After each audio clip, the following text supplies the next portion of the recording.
Joining us now on the state of relations between the two countries, Kyle Bass, founder and CIO of Hayman Capital. And Kyle, I don't remember where I saw it. It was in the last couple of days, but I read that China is ready to try to bury the hatchet, ready to try to mend some fences across the board. And I'm wondering whether you've judged China too harshly.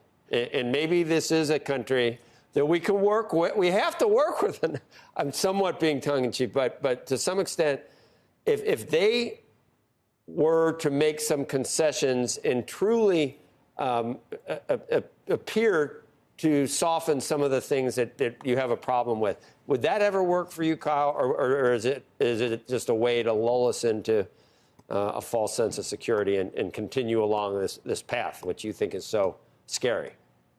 Yeah, Joe, I think if you look back to their ascension in the WTO in 2001, we made a great bet back then. We hoped that teaching a communist autocracy how to westernize and how to turn from communism into capitalism and what that does to the health of your economy, the growth of your people, and everything that goes along with the greatness of the United States. And in the end, Joe, they've only gone the other way. And every single time we enter an agreement with China, they quite literally don't live up to their end of the bargain. And, if we go back and listen to the Director of National Intelligence, I gave a speech where for 500 market professionals yesterday morning, and I asked the crowd, how many people in the room have read the Director of National Intelligence report to Congress on threat assessments to our national security?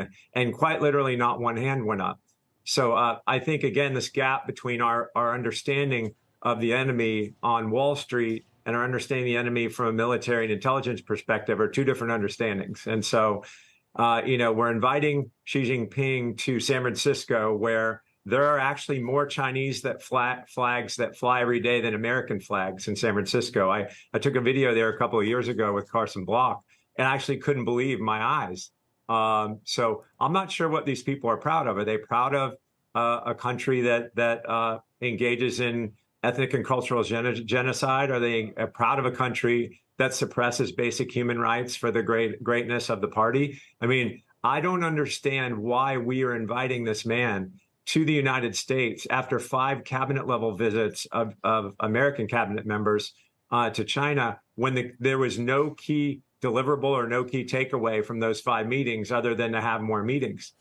Joe, I think it's kind of crazy that we're inviting him here.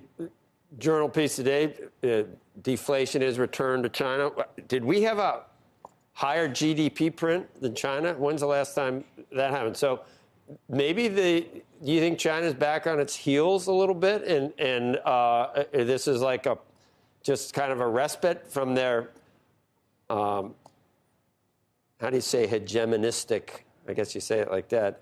Their intentions are still the same, but could they actually back off for a little while to try to surreptitiously keep moving forward, but with us as friends? I think it's important just to understand the architecture of their system. They've only been at capitalism for really since 2001, or their version of communist-based capitalism or markets investing in banking. Their banking system represents almost 4 times their GDP.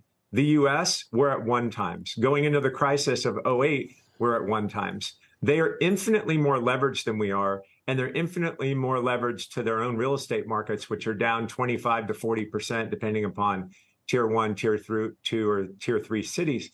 China's market is collapsing, and you have their biggest market in debt is their local government finance vehicle debt, LGFVs. It's $13 trillion market. And something that kind of came and went a couple of weeks ago is China declared that non-performing loans won't be determined to be non-performing anymore if it's local government debt. And that won't affect banks' reviews when their national regulator reviews their banks. They just declared an Alice in Wonderland market in their banking system, i.e., they're just going to stick their head in the sand and hope it works out. They are reeling from an economic perspective. And I think that they are definitely on their heels. So I don't know what you think that we'll fall for it. I think the Biden administration will fall for it. It looks like we're falling for it a little, just by agreeing to the meeting. I mean, Charlie Brown kept trying to kick the football. I mean, I don't think he ever kicked it, did he? I don't know how many times you have to realize that peace through weakness never works.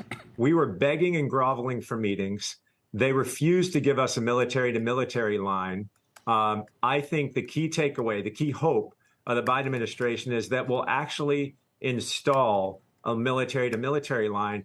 As we look at what China's maritime militia is doing today, they are encircling a couple of the shoals off the coast of the Philippines that are the Philippines' primary source of protein, with multiple Chinese Coast Guard ships, and not allowing the Philippine ships to enter their own shoals. And here we are inviting Xi Jinping right into the heart of San Francisco in the hopes that we can smooth things out. I think what's going on is the world is in a very destable place, and the financial architecture of the world is actually aggravating that destabilization. So I don't think there's a pullback if you understand where the world is from a kind of financial architecture perspective. And that's just not written very often.